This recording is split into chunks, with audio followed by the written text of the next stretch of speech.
हरे कृष्णा। ओम नमः शिवाय। प्रिय भक्तों, आप सभी का दिन शुभ और मंगलमय हो।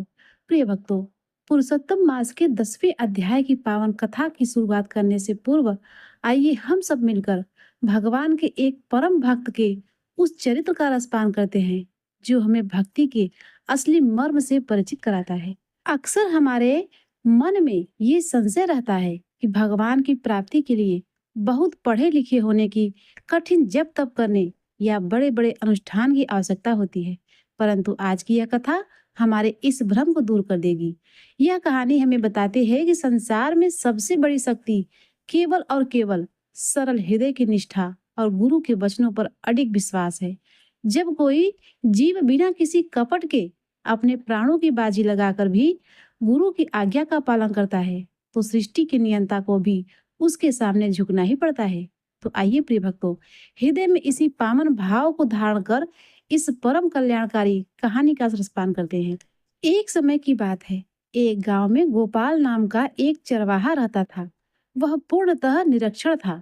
न तो उसने कभी कोई अक्षर पढ़ा था और न ही कभी जीवन में भगवान का नाम या कोई धार्मिक चर्चा सुनी थी। उसका परमार्थ से दूर दूर तक कोई संबंध नहीं था। उसका जीवन सीधा सरल था।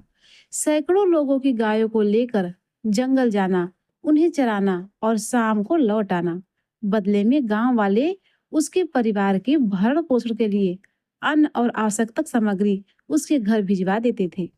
जंगल में ही उसकी पत्नी उसे भोजन पहुंचा देती थी। उसे ना तो किसी धर्म का ज्ञान था और न ही किसी साधन का। एक दिन गोपाल जंगल में गाय चरा रहा था। तभी वहां से संतों की एक मंडली गुजरी। संत जन पहले के समय में टोलियां बनाकर चलते थे और मंजीरे करतालों की थाप पर झूमते हुए नाम कीर्तन करते थे। उस दिन भी संत बड़े आनंद से गा रहे थे, श्री राम जय जय राम, श्री राम जय जय राम। संतों को इस तरह आनंद में झूमते गाते देखकर गोपाल के मन में एक अनूठा सुख जगा। उसे लगा कि यह कितना सुंदर है। उसने किसी से कोई बात नहीं की, बस अपनी लाठी संभाली और अपनी गवारू भाषा में संतों के पीछे पीछे गुनगुनाने लगा, राम राम राम। यह नाम की ही महिमा है कि यदि आप बिना किसी गुरु मंत्र के भी सहज भाव से नाम जप करते हैं, तो वह नाम स्वयं आपको गुरु तक पहुंचा देता है। गोपाल को अब उस नाम से ऐसी अलौकिक मिठास लगने लगी कि वह कभी कभी जंगल में अकेला ही नाचने लगता। जब गांव के लोगों ने चरवाहे को इस तरह राम नाम के मस्त देखा, तो उन्होंने उसका उपहास उड़ाना शुरू कर दिया। लोग तंज कसते हुए कहे, अरे मूर्ख, तूने जीवन भर कोई पुण्य तो किया नहीं, दिन भर गायों के पीछे भागता है। इस तरह राम राम चिल्लाने से क्या तुझे बैकुंठ मिल जाएगा? नरक में भी जगह नहीं मिलेगी। गोपाल सीधा था। उसने लोगों से कहा, मैंने तो कभी सोचा ही नहीं कि इससे कुछ मिलेगा या मैं बैकुंठ जाऊंगा। मुझे तो बस संतों को देखकर अच्छा लगा, सो मैं गाने लगा। पर क्या सचमुच यह गलत है? लोग उसे मूर्ख कहकर हंसते रहे। अब गोपाल के मन में एक व्याकुलता जागी कि कोई तो मुझे यह प्रमाण दे दे कि जो नाम मैंने संतों के मुख से सुना है वह परम सत्य और परम सुखकारी है। जब किसी के हृदय में ऐसी तड़प होती है, तो घट घट के वासी प्रभु स्वयं व्यवस्था करते हैं। एक दिन जब लोग उसका मजाक उड़ा रहे थे, तभी वहां हाथ में कमंडल और दंड धारण किए हुए एक बीतराग परमहंस सन्यासी पधारे। गोपाल दौड़कर उनके चरणों में गिर गया और रोते हुए बोला, महाराज, लोग मेरा उपहास करते हैं। आप बस इतना बता दीजिए कि क्या इस राम नाम से मेरा कल्याण होगा? क्या मुझे बैकुंठ मिलेगा? संत ने उसके सिर पर हाथ रखकर कहा, बेटा, भगवान का नाम परम मंगलमय है, पर मुझे लगता है कि तुम्हें सदगुरु की आवश्यकता है। यदि तुम गुरु की कृपा के पात्र बन जाओगे, तो इन उपहास करने वालों की बातें तुम्हारे मन को छू भी नहीं सकेगी और तुम्हें निश्चय ही भगवत साक्षात्कार होगा। जो सदगुरु की शरण में आ जाता है, उसके जीवन की पतवार गुरु अपने हाथों में ले लेते हैं। फिर उसे न कोई भय सताता है, न लज्जा। वह सुखपूर्वक संसार समुद्र से पार हो जाता है।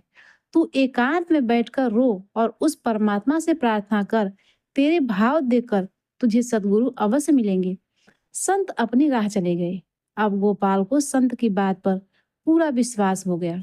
वह दिन रात पेड़ों पर चढ़कर रास्ता निहारता और एकांत में रोता कि कब मेरे सतगुरु आएंगे।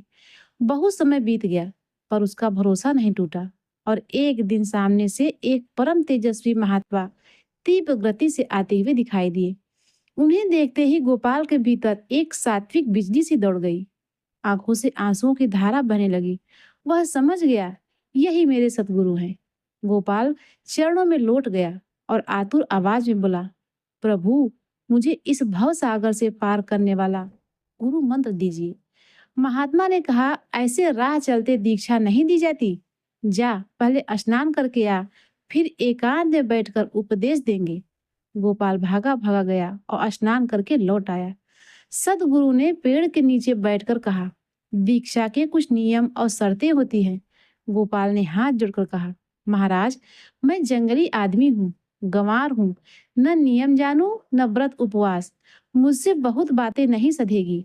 आप मुझे बस एक नियम दे दीजिए, उसके लिए मैं अपने प्राण भी त्याग सकता हूँ, पर आपकी आज्ञा का उल्लंघन नहीं करूंगा। गोपाल के ये सीधे वचन सुनकर संत बड़े प्रसन्न हुए। उन्होंने कहा, ठीक है, हमारे आराध्य देव श्री कृष्ण हैं, जिन्हें हम गोविंद कहते हैं। आज से तुम्हारे आराध्य भी गोविंद होंगे। तुम्हारा नियम यह है कि घर से जो भी रूखी सूखी रोटी, दूध या छाछ आए, बिना उन्हें भोग लगाए तुम्हें स्वयं अपनी जिह्वा पर कुछ नहीं रखना है। गोपाल खुशी से नाच उठा कि उसे गुरु मिल गए, मंत्र मिल गया और इष्ट की पहचान मिल गई। उसने प्रण किया कि प्राण भले चले जाएं, बिना ठाकुर जी को पवावे अन्न का एक दाना मुंह में नहीं डालूंगा। उसी समय उसकी पत्नी भोजन लेकर आई। गोपाल एक वृक्ष के नीचे बैठ गया, पत्ता तोड़ा, जल छिड़का और भोजन रखकर भाव से पुकारने लगा, आओ गोविंद, भोग लगाओ। गोपाल तो सीधा था। उसने सोचा कि भगवान साक्षात आकर खाएंगे। दोपहर से शाम हो गई, शाम से रात बीत गई, पर भगवान प्रकट नहीं हुए। गोपाल ने सोचा, गुरु जी ने कहा है घट घट में भगवान है, तो वे जरूर आएंगे। शायद अभी व्यस्त होंगे।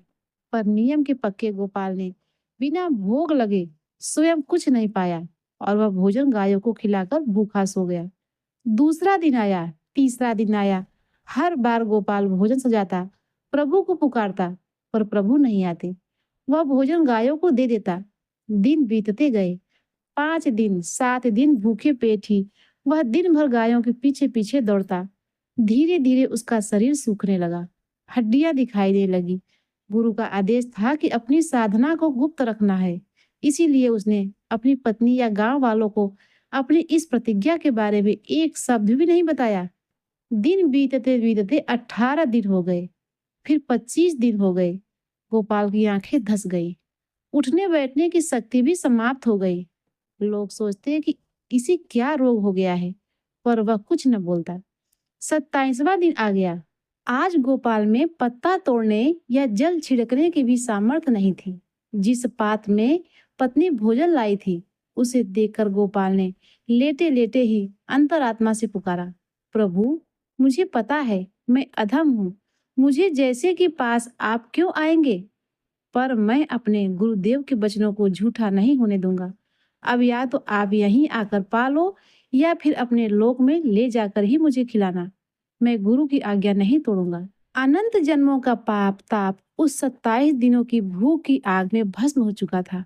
गोपाल की इस अडिग गुरु निष्ठा ने त्रिभुवन के स्वामी को विवश कर दिया। अचानक गोपाल ने जैसे ही आंखें खोली, उसके सामने साक्षात पीतांबरधारी, मोर मुकुट सुशोभित, ललित त्रिभंगी रूप में मंद मंद मुस्कुराते हुए श्री कृष्ण खड़े थे। जैसा वर्णन गुरुदेव ने किया था, हूबहू वही रूप। भगवान कृष्ण ने आगे बढ़कर गोपाल को अपने हृदय से लगा लिया। प्रभु के दिव्य स्पर्श मात्र से गोपाल का सूखा जर्जर शरीर अत्यंत हष्ट पुष्ट, स्वस्थ और तेजस्वी हो गया। सारे दुख दर्द पल भर में गायब हो गए। प्रभु की आंखों से आंसुओं की धारा बह रही थी, जिससे गोपाल का अभिषेक हो रहा था। भगवान ने अत्यंत लाड से कहा, मेरे प्यारे गोपाल, अब तू रो मत। देख, मैं तेरे प्रेम में पगी हुई ये सूखी रोटियां पाने के लिए आ गया हूँ। और जगन्नाथ जिन्हें संसार के 56 भोग भी तृप्त नहीं कर सकते, वह उस चरवाहे की सूखी रोटी बड़े चाव से खाने लगे। भगवान ने कहा, गोपाल, मुझे त्रिभुवन का कोई ऐश्वर्य या भोग प्रसन्न नहीं कर सकता। जो लोग अधर्म से कमाकर मुझे 56 भोग लगाते हैं, मैं वहां नहीं जाता। मैं तो केवल ऐसे ही प्रेम और निष्ठा के भूखे अन्न की चाह रखता हूँ। गोपाल प्रभु के चरणों में लिपट गया। उसकी सरल अनपढ़ निष्ठा ने उस परम ब्रह्म को उसका ऋणी बना दिया। प्रिय भक्तों, यह पावन चरित्र हमें सिखाता है कि भगवान केवल सरल हृदय और अटूट गुरु निष्ठा के भूखे हैं। श्री कृष्णाय प्रणमस्तु। प्रिय भक्तों, अब आइए सुनते हैं पुरुषोत्तम मास कथा अध्याय 10। सूत जी बोले, हे तपस्वी ऋषियों, भगवान नारायण की इस परम पावन कथा को आगे श्रवण करें। जब परम प्रतापी और त्रिकालदर्शी महर्षि दुर्वासा ने मेधावी ऋषि की अनाथ पुत्री के कल्याण की कामना से उसे पुरुषोत्तम मास के व्रत का गुप्त रहस्य समझाया, तब उन्होंने कहा कि हे सुंदरी, सुन, मैं तुझसे वह गुप्त से गुप्त बात बताता हूँ जो विशेष रूप से मैंने तेरे हित के लिए ही सोची है। अब से ठीक तीसरा महीना पुरुषोत्तम मास आने वाला है। इस पावन मास के समान फल देने वाला कार्तिक, माघ या बैसाख आदि कोई भी महीना नहीं है। संसार के जितने भी मास, पक्ष, तिथि और वर्ष हैं, वे सब इस पुरुषोत्तम मास की 16वीं कला के बराबर भी नहीं है। हे बाले, भगवान श्री कृष्ण के इस अत्यंत प्रिय पुरुषोत्तम मास में जो भी प्राणी श्रद्धा पूर्वक स्नान, दान, जप और तप करता है, उसे संसार के सभी मनवांछित फल प्राप्त होते हैं। इसीलिए तू शीघ्र ही अपनी भलाई के लिए भगवान पुरुषोत्तम की सेवा और व्रत का संकल्प ले। अपनी बात को प्रमाणित सिद्ध करने के लिए महर्षि दुर्वासा ने उसे एक ऐतिहासिक घटना का स्मरण कराते हुए कहा कि हे कन्या, पुरुषोत्तम मास की महिमा अपरंपार है। इसका प्रत्यक्ष उदाहरण मैं स्वयं हूँ।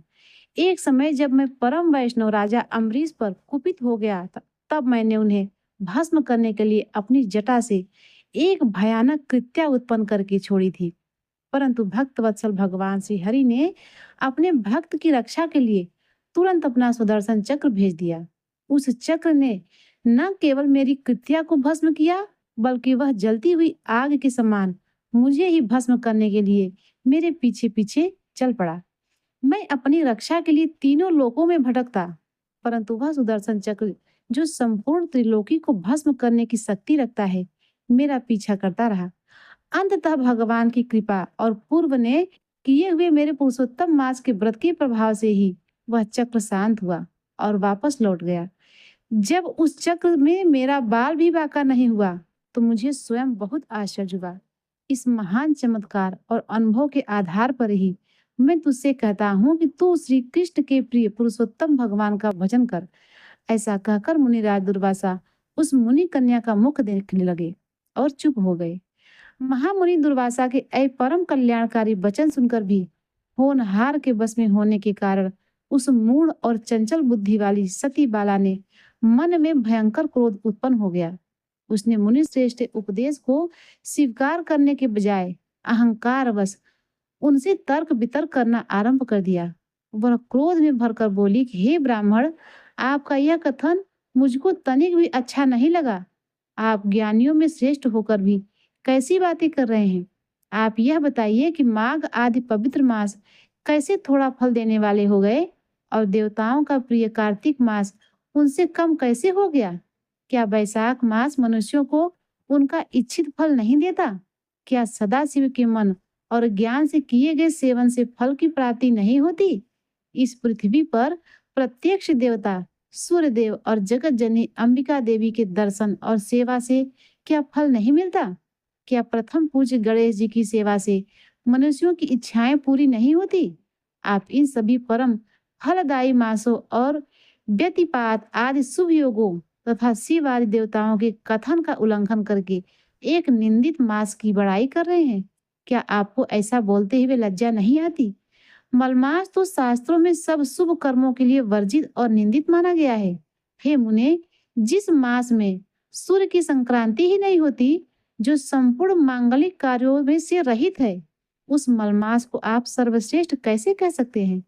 जब उस ब्राह्मण पुत्री ने अत्यंत उग्र और अपमानजनक शब्दों में क्रोधी स्वभाव के महर्षि दुर्वासा से ऐसा कहा तो मुनि का संपूर्ण शरीर क्रोध की अग्नि में जलने लगा। उनके नेत्र लाल हो गए और उनकी भ्रुकुटियां तन गई। त्रिलोकों को भस्म करने की शक्ति रखने वाले दुर्वासा जी उस समय अत्यंत भयानक प्रतीत हो रहे थे, परंतु उन्होंने एक पल के लिए विचार किया कि यह कन्या उनके परम मित्र मेधावी ऋषि की पुत्री है और इस संसार में सर्वथा अनाथ है।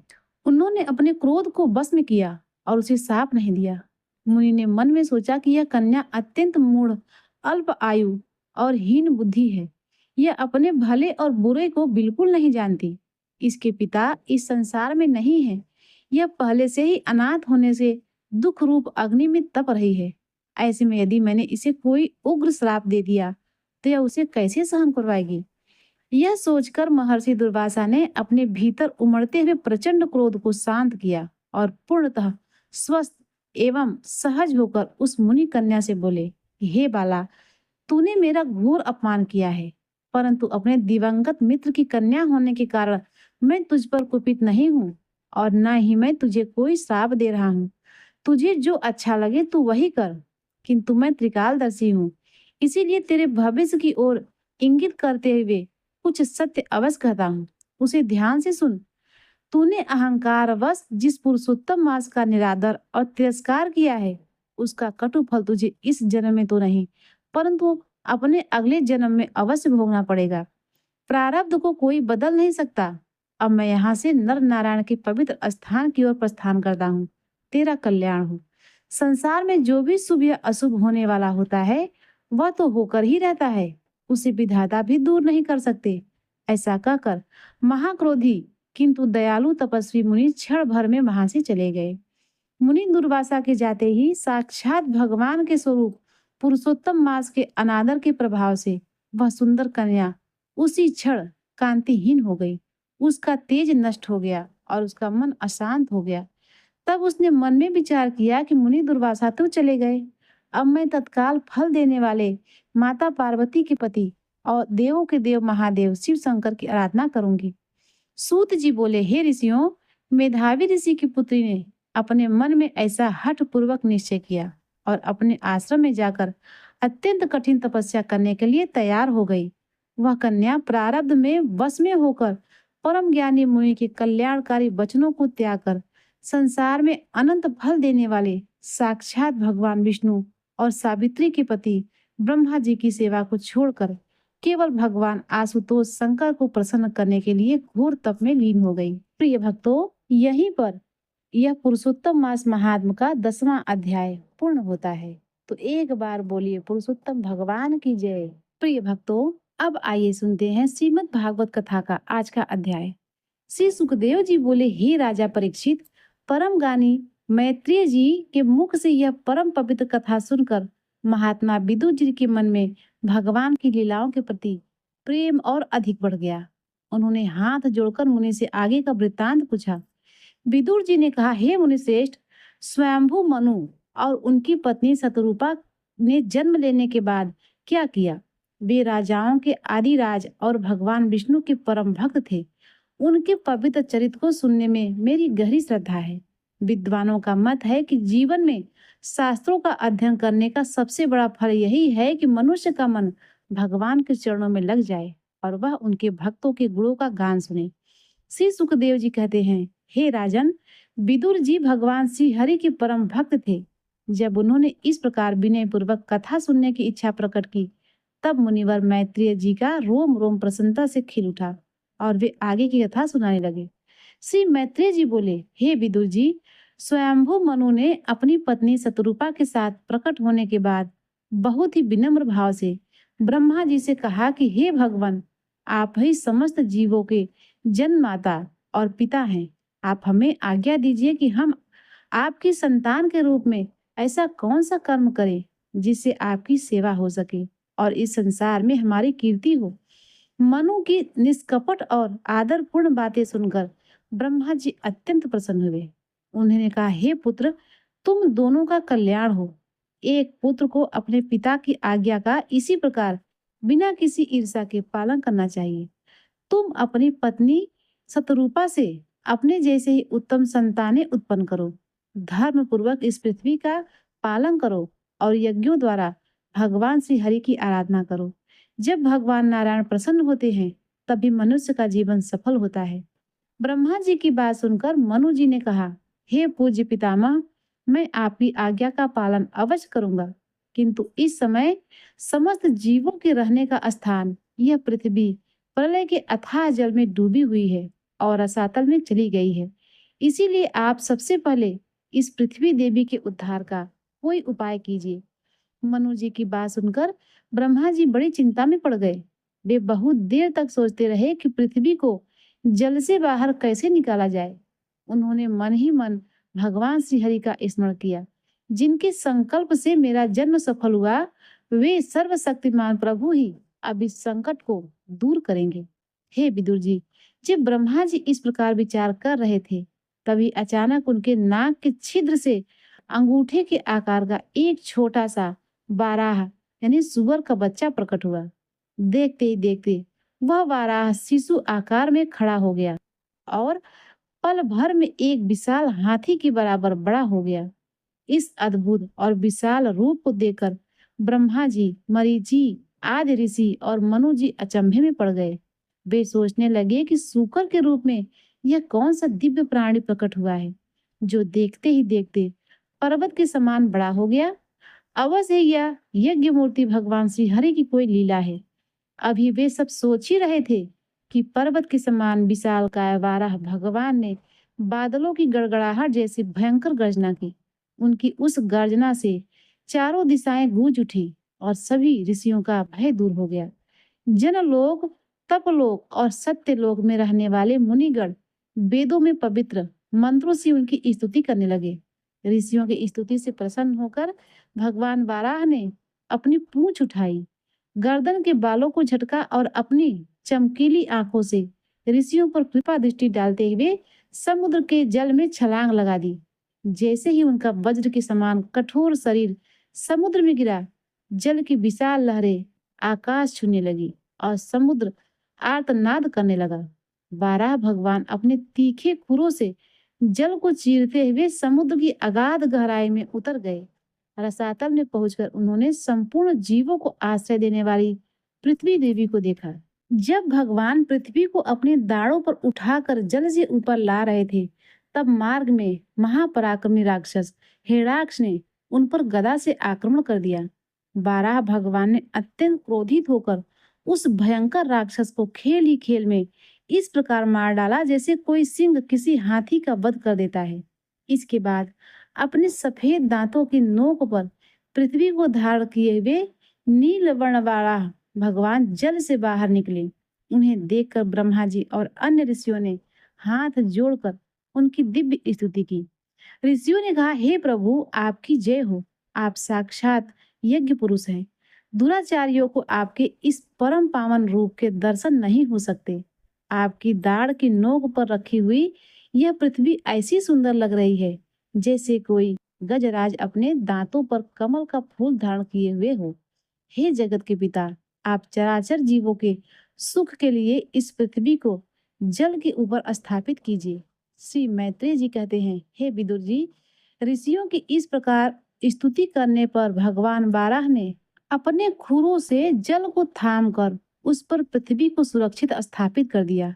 इस प्रकार लीला पूर्वक पृथ्वी का उद्धार करने के बाद भगवान श्री हरि सबके देखते ही देखते वहीं अंतर ध्यान हो गए।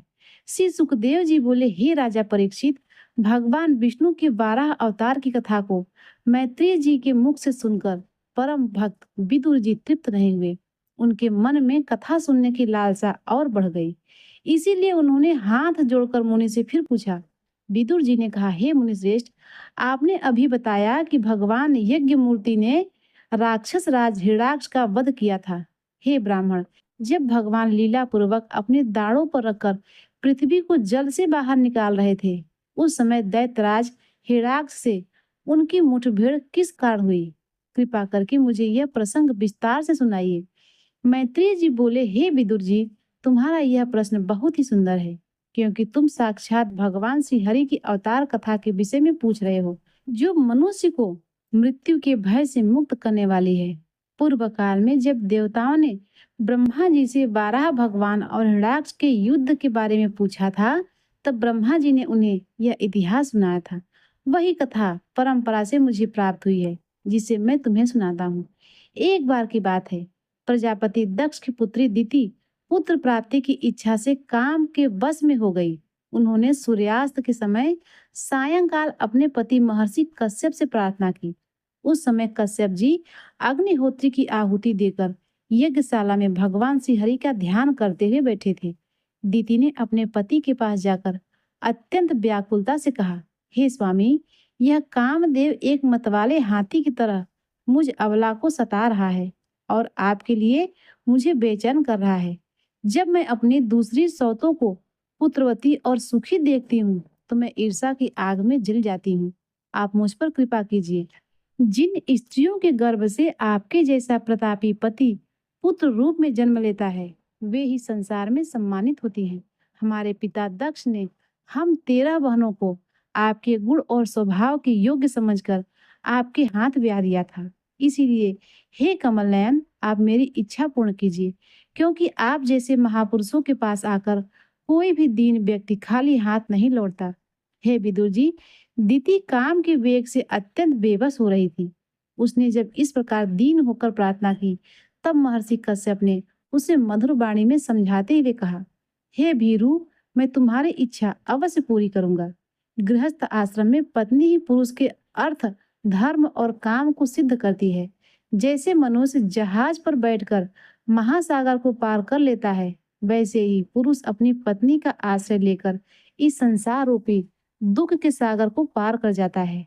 पत्नी को पुरुष का आधा अंग कहा गया है, जिसके भरोसे पुरुष अपनी गृहस्थी का भार छोड़कर निश्चिंत रहता है। महर्षि कश्यप ने आगे कहा कि हे गृहस्वरी, एक गृहस्थ अपनी पत्नी के उपकारों का बदला अनेक जन्मों में भी नहीं चुका सकता। मैं तुम्हारी संतान की इच्छा अवश्य पूरी करूंगा, परंतु तुम्हें अभी एक मुहूर्त कुछ समय रुकना होगा, ताकि लोग मेरी निंदा न करें। यह संध्या का समय अत्यंत घोर और भयानक है। इस समय भगवान शिव के गण भूत प्रेत आदि पृथ्वी पर विचरण करते हैं। इस समय भूतों के स्वामी भगवान शंकर अपने गणों के साथ बैल पर बैठकर घूमते हैं। शमशान की धूल से धूसरित उनकी जटाएं और भस्म से लिपटा उनका सुवर्ण जैसा शरीर इस समय सबको देखता रहता है। संसार में उनका कोई अपना या पराया नहीं है। वे स्वयं संसार की माया से परे हैं। फिर भी वे प्रेतों जैसा आचरण करते हैं। जो अज्ञानी लोग इस नश्वर शरीर को ही सब कुछ मानकर सजाते रहते हैं, वे ही भगवान शंकर के इस रूप पर हंसते हैं।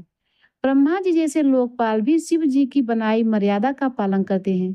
वे इस विश्व के स्वामी हैं, फिर भी उनकी यह लीला अत्यंत अनोखी है। मुनि मैत्रेय कहते हैं, हे विदुर जी, कश्यप जी की इतना समझाने पर भी काम माता दिति ने लोक लाज छोड़कर महर्षि कश्यप का वस्त्र पकड़ लिया। जब कश्यप जी ने देखा कि उनकी पत्नी उस निंदित कर्म के लिए हठ कर रही है, तो उन्होंने विधाता के विधान को नमस्कार किया और एकांत में उसके साथ समागम किया। इसके बाद कश्यप जी ने तुरंत जल में स्नान किया, अपने प्राण और वाणी को संयम में किया और सनातन ब्रह्म का ध्यान करते हुए गायत्री जप करने लगे। तब दिति को भी अपने उस असमय और निंदित कर्म पर बड़ी लज्जा आई। वह सिर झुकाकर महर्षि कश्यप के पास गई और बोली, हे ब्राह्मण, भगवान रुद्र भूतों के स्वामी हैं और मैंने इस समय यह कर्म करके उनका अपराध किया है, किंतु वे कृपालु देव मेरे इस गर्व को नष्ट न करें। मैं उन उग्र और रुद्र रूप महादेव को नमस्कार करती हूँ।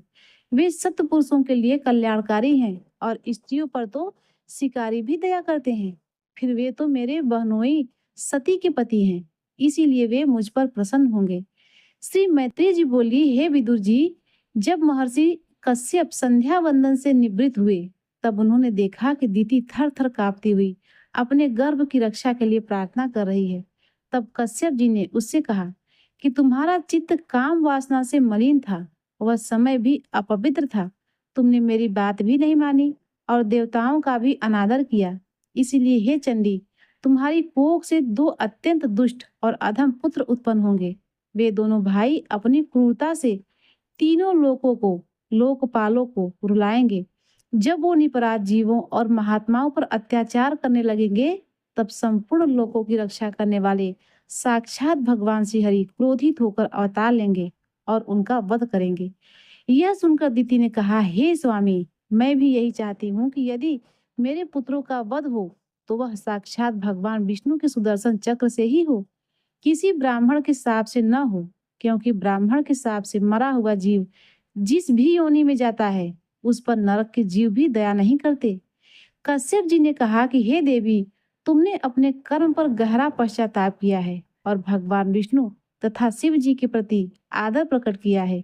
इसीलिए तुम्हारे उन पुत्रों में से एक का पुत्र यानी तुम्हारा पौत्र ऐसा महान होगा जिसका आदर सत्पुरुष भी करेंगे। भक्तजन भगवान के गुणों के साथ उसके यश का गान करेंगे। जैसे खोटे सोने को आग में तपाकर शुद्ध किया जाता है, वैसे ही साधु पुरुष उसके पवित्र स्वभाव को अपनाने के लिए अत्यंत अंतःकरण से शुद्ध करेंगे। वह बालक भगवान का अनन्य भक्त, उदार और महान पुरुषों के लिए भी पूजनीय होगा। वह सांसारिक विषयों में अनासक्त, शीलवान और दूसरों के सुख में सुखी तथा दुख में दुखी होने वाला होगा। चंद्रमा की तरह वह संसार में दुखों को शांत करेगा। उस परम पवित्र कमल नयन श्री हरि के प्रत्यक्ष दर्शन तुम्हारे उस पौत्र को प्राप्त होंगे। मुनि मैत्रेय कहते हैं कि हे विदुर, जब दिति ने सुना कि उसका पौत्र भगवान का इतना बड़ा भक्त प्रहलाद होगा तो उसे अगाध आनंद हुआ, और जब उसे यह निश्चित रूप से ज्ञात हो गया कि उसके दोनों पुत्र साक्षात भगवान श्री हरि के हाथों मारे जाएंगे तो उसका मन इस बात से भी संतुष्ट हो गया। हरे कृष्णा। प्रिय भक्तों, श्रीमद् भागवत महापुराण का यह अध्याय यहीं पर संपूर्ण हुआ। इसके आगे का अध्याय आप सभी भक्त लोग कल के वीडियो में जरूर सुनिएगा। प्रिय भक्तों, अब आइए सुनते हैं श्री विष्णु सहस्त्र नाम का पाठ। विश्वम अपानिधि विष्णु अधिष्ठानम वटकार अम्रमत भूत भव्य भवत प्रभु प्रतिष्ठित भूतकृत स्कंद भूतभृत स्कंधर भाव धुर्य भूतात्मा वरद भूत भावन वायुवाहन भूतात्मा वासुदेव परमात्मा बृहदानु मुक्तात्मा परमागति आदिदेव अव्यय पुरंदर पुरुषः आशोक साक्षी तारण क्षेत्रज्ञ तार अक्षर सूर योगः शौर्य योग विंदानेता जनेश्वर प्रधान पुरुषेश्वर अनुकूल नारसिंह वपुः सतावर्त श्रीमान पद्मी केशव पद्मनिभेक्षण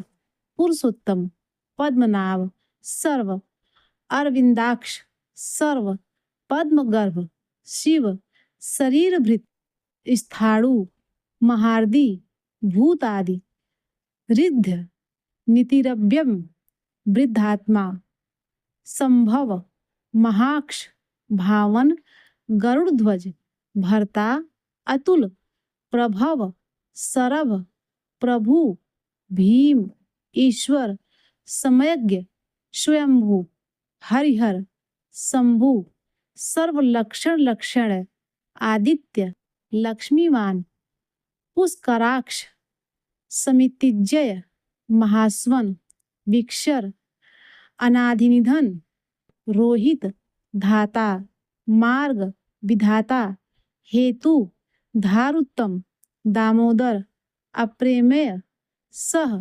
ऋषिकेश महीधर पद्मनाभ महाभाग अमर प्रभु वेगवान विश्वकर्मा अमितासन मनु उद्धव त्वष्टा क्षोभण स्थविष्ट देव स्थविरो ध्रुव श्रीगर्भ अग्राह परमेश्वर शाश्वत कर्णम कृष्ण कारणम लोहिताक्ष कर्ता प्रदर्दन विकर्ता प्रभूत गहन त्रिक कुब्धाम गुह पवित्रम व्यवसाय मंगलपरम व्यवस्थान ईशान संस्थान प्राणद स्थानद प्राण ध्रुव ज्येष्ठ परधि श्रेष्ठ परम स्पष्ट प्रजापति तुष्ट हृदय गर्भ पुष्ट, भूगर्भ, शुभेक्षण, माधव, राम, मधुसूदन, विराम, ईश्वर, विरज, विक्रमी, मार्ग, धन्वी, नेय, मेधावी, नय, विक्रम, अनय, क्रम, वीर, अनुत्तम, शक्तिमत्ता श्रेष्ठ, दुराधर्ष, धर्म, कृतज्ञ, धर्म विदुत्तम, कृति, वैकुंठ, आत्मवान, पुरुष, सुरेश, प्राण, शरणम, प्राणद, शर्म, प्रणव, विस्मृता, पृथु, प्रजाभाव, हिरण्यगर्भ, अह, शत्रुघ्न, संवत्सर, व्याप्त, व्याल, वायु, प्रत्यय, अधोक्षज, सर्वदर्शन, ऋतु, अज, सुदर्शन, सर्वेश्वर, काल, सिद्ध, परमेष्ठि, सिद्धि, परिग्रह, सर्वादि, उग्र, अच्युत, संवत्सर, कृशाकपि, दक्ष, अयुआत्मा, विश्राम, सर्वयोग विनहश्रित, विश्व दक्षिण, वसु, विस्तार, वसुमना, स्थावर स्थाणु, सत्य, प्रमाणम, समाप्तम, बीजमव्यम, सम्मित, अर्थ, सम, अनर्थ, अमोघ, महाकोश, पुंडरीकाक्ष, महाभोग, विश्वकर्मा, महाधन, विषाकृति, अनिर्वीणम, रुद्र, स्थविष्ट, बहुशिरा, अभु, बभ्रू, धर्मयुग, विश्वयोनि, महामख, सुचित्रवा, नक्षत्र नेमी, अमृत, नक्षत्री, शाश्वत स्थाणु, छम, वारारोह, छाम, महातपा, समीहन, सर्वग, यज्ञ, सर्वविद्वानु, ईज्य, विश्वसेन, महेज्य, जनार्दन, क्रतु, वेद, सत्रम, वेदविद, सातंगति, अव्यंग, सर्वदर्शी, वेदांग, विमुक्त्वा, वेदवित्, सर्वज्ञ, कपि, ज्ञान मुक्तम, लोकाध्यक्ष, सुब्रत, सुराध्यक्ष, सुमुख, धर्माध्यक्ष, सूक्ष्म, कृताकृत, सुघोष, चतुरात्मा, सुखद, चतुर्व्यह, सुहत, चतुर्दृष्ट, मनोहर, चतुर्भुज, जित क्रोध, भ्राजिणु, वीरबाहु, भोजनम, विदारण, भोक्ता, स्वापन, सहस्रु, स्व, जगदादिज,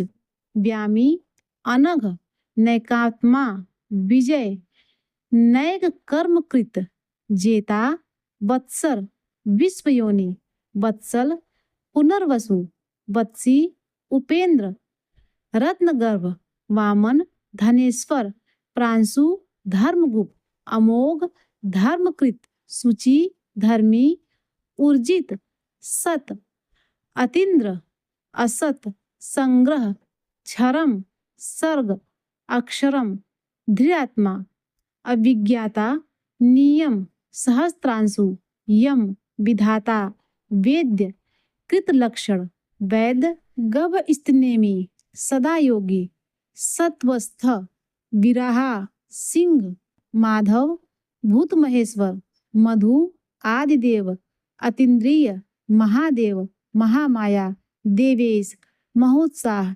देवभृतगुरु, महाबल, उत्तर, महाबुद्धि, गोपति, महावीर्य, गोप्ता, महाशक्ति, ज्ञानगम्य, महाद्युति, पुरातन, अनिर्देश्यपु, शरीर भूतभृत, श्रीमान, भोक्ता, अम्यात्मा, कपींद्र, महाधृत्कृक, भूरि दक्षिण, महेश्वास, सोपन, महीभर्ता, अमृतप, श्रीनिवास, सोम, सातंगति, पुरजीत, अनिरुद्ध, पुरुषोत्तम, सुरानंद, विनय, गोविंद, जय, गोविंदापति, सत्यसंग, मरीचि, दासाहर, दमन, सात्वपति, हंस, जीव, सुपर्ण, विनयाताक्षी, भुजोक्तम, मुकुंद, हृदयनाभ, अमित विक्रम, सुतपा, अम्भोनिधि,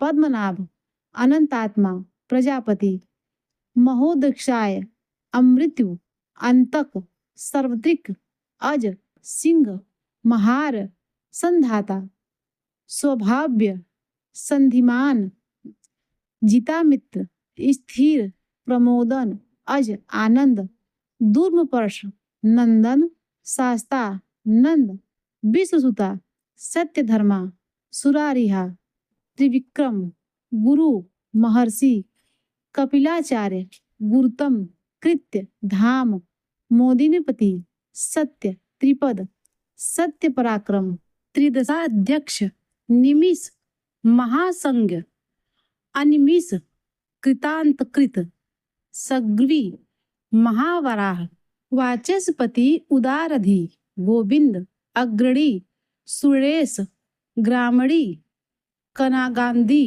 श्रीमान, गुहा, न्याय, गंभीर, नेता, गहन, समीरण, गुप्त, सहस्त्र मूर्धा, चक्र गदाधर, विश्वात्मा, वेधा, सहस्त्राक्ष, स्वांग, सहस्त्रपात, अजीत, आवर्तन, कृष्ण, निव्रात्मा, दृढ़, समृत, संगरोक्षुत, संप्रमर्दन, वरुण, संवर्तक, वारुण, वाही, वृक्ष, अनिल, पुष्कराक्ष, धरणीधर, महामना, सुप्रसाद, भगवान, प्रसन्नात्मा, भगहा, विश्वधृक, आनंदी, विश्वभुज, वनमाली, विभु, हलायुध, सत्कर्ता, आदित्य, सत्कृत, ज्योतिरादित्य, साधु, सहेषु, जहुनु,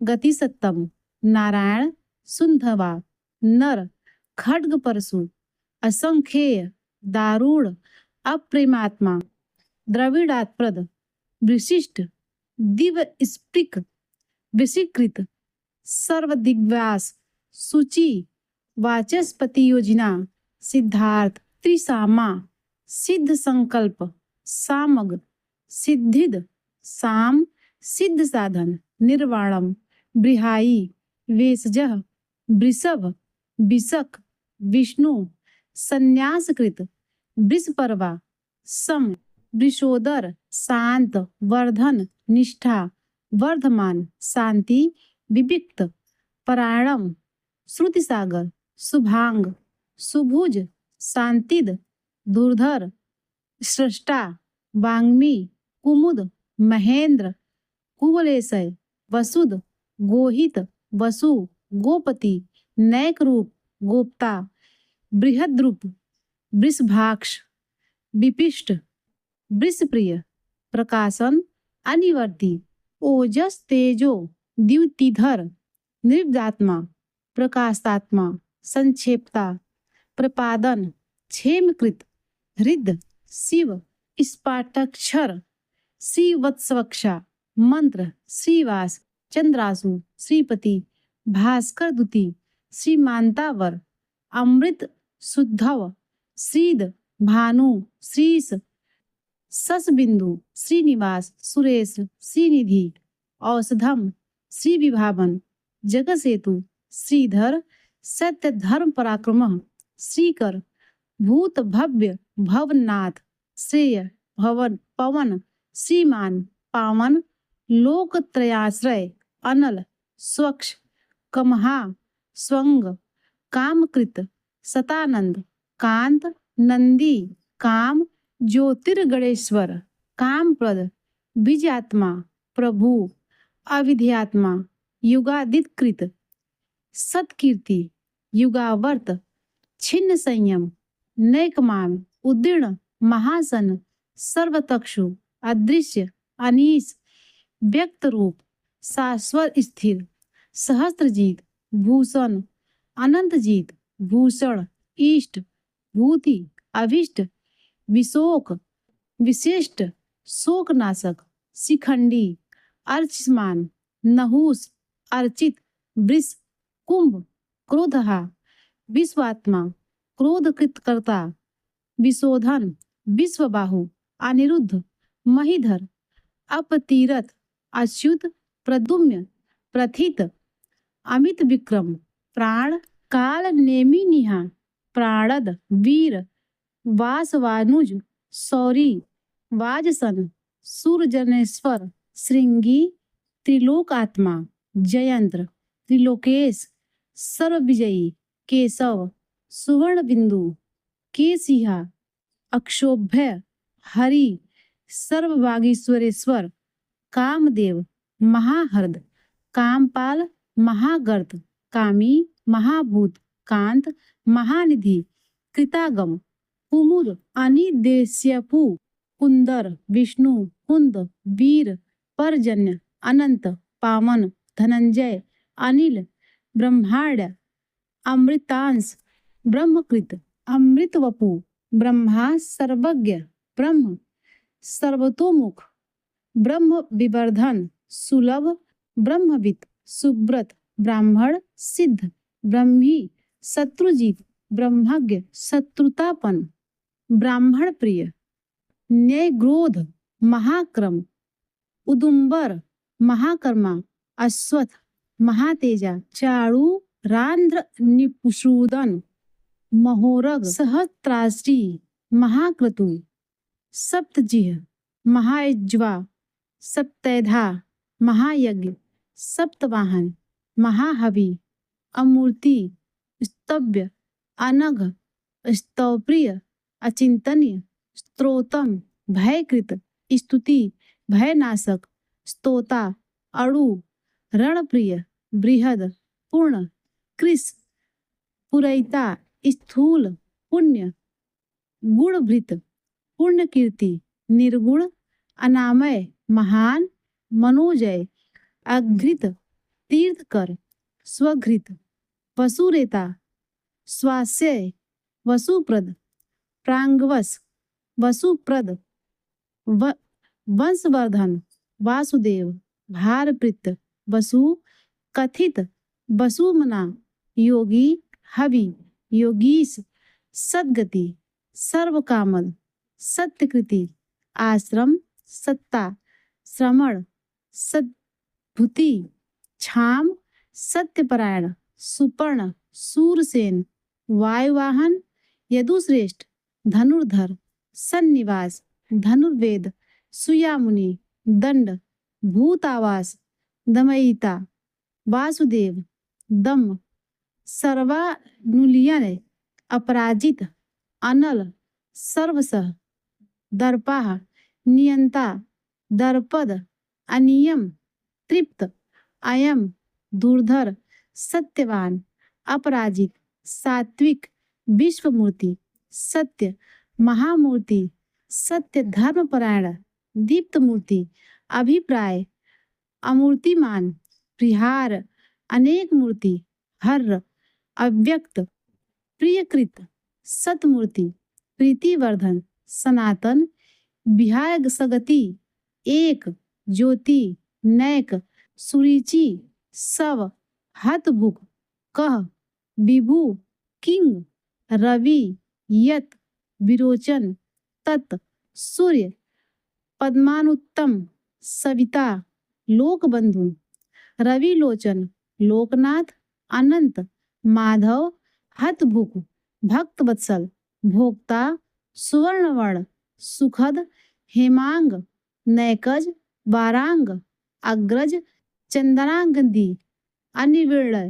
विरहा सदा महर्षि विषम लोकाधिष्ठानाम शून्य अद्भुत घृतासी सनातन अचल सनातनम चल कपिल अमानी कपि मादन अव्यय मान्य स्वतीत लोकस्वामी स्वस्तिकृत त्रिलोकधृक स्वस्ति सुमेधा स्वस्ति भुक मेधज स्वस्ति दक्षिण धन्य और औरौद्र सत्यमेघा कुंडली धराधर चक्री तेजोवृष जन्म मृत्यु जरातिग द्युतिधर भूर्भ स्वतरु सर्वसत्र भीतांबर तार प्रग्रह सविता निग्रह प्रपितामह व्यग्र यज्ञ नैसगृंग यज्ञपति, गदाग्रज,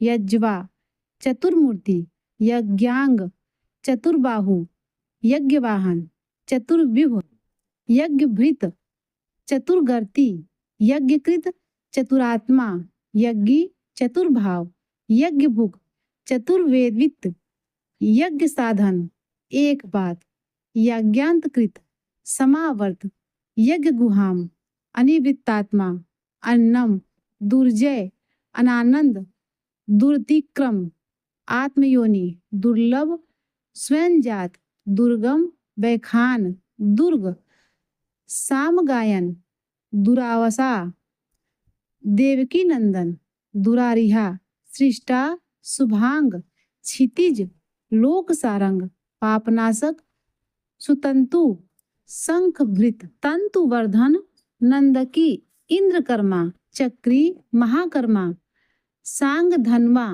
कृतकर्मा, गदाधर, कृतागम, रणापाड़ी, उद्भव, अवक्षोभ, सुंदर, सर्व प्रहरायुध, सुंद, चतुरस्र, रत्ननाभ, गभीरात्म, सुलोचन, विदिश, अर्क, व्यादिश, विक्रमी, दिश, उर्जित शासन, अनादि, सप्तादिग, भूव भूव, सप्तसह, लक्ष्मी, शिशिर, सुवीर, सर्वरीकर, अधाता, अक्रूर, आधार निलय, पेशल, ऊर्ध्वग, दक्ष, एकात्मा, दक्षिण, जन जन्मादि, क्षमिणावर, जनन, विद्वत्, तत्वम, बीत भय, तत्वित, पूर्ण श्रवण कीर्तन, पड़, उत्तरायण, पुष्पहास, दुष्कृतहा, प्रजागर, पुण्य, प्रणव, दुस्वप्न प्राशन, प्रमाणम, वीरहा, प्राण जीवन, रक्षण, प्राणद, संत, प्राण निलय, जीवन, प्राणभृत, पर्यवस्थित, भीम, अनंत रूप, भीमाक्रम, अनंत श्री, रुचिगा, चिन्मंतु, विश्वम, भयापह। प्रिय भक्तों, अब आइए सुनते हैं विष्णु भगवान की आरती का पाठ। ओम जय जगदीश हरे, स्वामी जय जगदीश हरे, भक्त जनों के संकट, दास जनों के संकट क्षण में दूर करे। ओम जय जगदीश हरे, जो ध्यावे फल पावे, दुख बिन से मन का, स्वामी दुख बिन से मन का, सुख संपत्ति घर आवे, कष्ट मिटे तन का। ओम जय जगदीश हरे, मात पिता तुम मेरे, शरण गहूँ मैं किसकी, स्वामी शरण गहूँ मैं किसकी, तुम बिन और न दूजा, प्रभु बिन और न दूजा, आस करूँ मैं जिसकी। ओम जय जगदीश हरे, तुम पूर्ण परमात्मा, तुम अंतर्यामी, स्वामी तुम अंतर्यामी, पार ब्रह्म परमेश्वर, पार ब्रह्म परमेश्वर, तुम सबके स्वामी। ओम जय जगदीश हरे, तुम करुणा के सागर, तुम पालन करता, स्वामी तुम पालन करता, मैं मूर्ख खल कामी, मैं सेवक तुम स्वामी, कृपा करो भरता। ओम जय जगदीश हरे, तुम हो एक अगोचर, सबके प्राणपति, स्वामी सबके प्राणपति, किस विध मिलूं दया में, किस विध मिलूं दया में, तुमको मैं कुमति। ओम जय जगदीश हरे, दीन बंधु दुख हरता, तुम ठाकुर मेरे, प्रभु तुम रक्षक मेरे, अपने हाथ उठाओ, अपने शरण लगाओ, द्वार पड़ा तेरे। ओम जय जगदीश हरे, विषय विकार मिटाओ, पाप हरो देवा, स्वामी कष्ट हरो देवा। श्रद्धा भक्ति बढ़ाओ, श्रद्धा भक्ति बढ़ाओ, संतन की सेवा। ओम जय जगदीश हरे, ओम जय जगदीश हरे, स्वामी जय जगदीश हरे। भक्त जनों के संकट, दास जनों के संकट क्षण में दूर करे। ओम जय जगदीश हरे। प्रिय भक्तों, अब आइए अंत में भगवान विष्णु से अपनी गलतियों के लिए क्षमा प्रार्थना कर लेते हैं, क्योंकि हम मनुष्य हैं। अगर हम चाहें कि हमसे कोई गलती नहीं हो रही है, फिर भी कुछ न कुछ हमसे त्रुटियां जरूर हो जाती है। जाने में अनजाने में हमसे गलतियां जरूर होती हैं, लेकिन यदि हम सच्चे मन से प्रभु से क्षमा प्रार्थना करके उनकी शरण में जाते हैं, तो प्रभु तो दयावान है, वो अपने भक्तों को झट से क्षमा कर देते हैं। बस हमें चाहिए कि सच्चे मन से प्रभु की शरण में चले जाएं और उनसे अपनी गलतियों के लिए क्षमा मांग ले। तो चलिए प्रिय भक्तों, कथा के अंत में हम सभी मिलकर भगवान विष्णु से क्षमा प्रार्थना करते हैं। हे सच्चिदानंद परम करुणामय भगवान विष्णु, हे लक्ष्मी नारायण भगवान, आप सबके अंतःकरण में वास करने वाले सर्वज्ञ, सर्वशक्तिमान और अत्यंत दयालु हैं। मैं आपकी इस अज्ञानमय बालिका ने जीवन के पथ पर चलते हुए अनगिनत बार अपने विचारों, वचनों और कर्मों से जाने अनजाने पाप त्रुटियां और अपराध किए हैं। हे प्रभु, कभी किसी के साथ कटु व्यवहार किया, कभी अहंकार में कुछ ऐसा बोल गई जो आपकी मर्यादा के विरुद्ध था, कभी क्रोध आया, कभी मोह ने भरमाया और कभी लोभ ने मुझे आपके पद से डगमगाया। परंतु प्रभु, आप तो क्षमाशील हैं। आप तो उसी को उठाते हैं जो गिर जाता हो, उसी को थामते हैं जो भटक गया हो। हे श्री हरि, मैं स्वीकार करती हूँ कि मेरी बुद्धि संकीर्णीय है, मन चंचल है, इंद्रियां आकर्षों में बहक जाती है, परंतु मेरा हृदय बार बार आपके श्री चरणों की ओर ही लौट आता है। हे प्रभु, मैं आपकी शरण में हूँ। आपके बिना मेरा कोई सहारा नहीं है, कोई गति नहीं है। मुझ में यदि कोई गुण है तो वह आपके चरणों की भक्ति है। मुझ में यदि कोई शक्ति है तो वह आपके नाम का स्मरण है। आपकी कृपा के बिना मैं कुछ नहीं कर सकती। इसीलिए हे करुणा सिंधु, कृपया मुझ पर दृष्टि डालिए, मेरे समस्त पापों को क्षमा कर दीजिए, मुझे अपनी भक्ति में दृढ़ बनाइए और अपने प्रेम में बांध लीजिए। मैं न योग जानती हूँ, न यज्ञ, न तप, न व्रत। मैं तो केवल एक बात जानती हूँ कि आप मेरे हैं और मैं आपकी हूँ। यही संबंध मेरी आत्मा की अंतिम पहचान है। सभी लोग प्रेम से बोलिए, श्री कृष्ण भगवान की जय, श्री विष्णु भगवान की जय। ओम नमः शिवाय।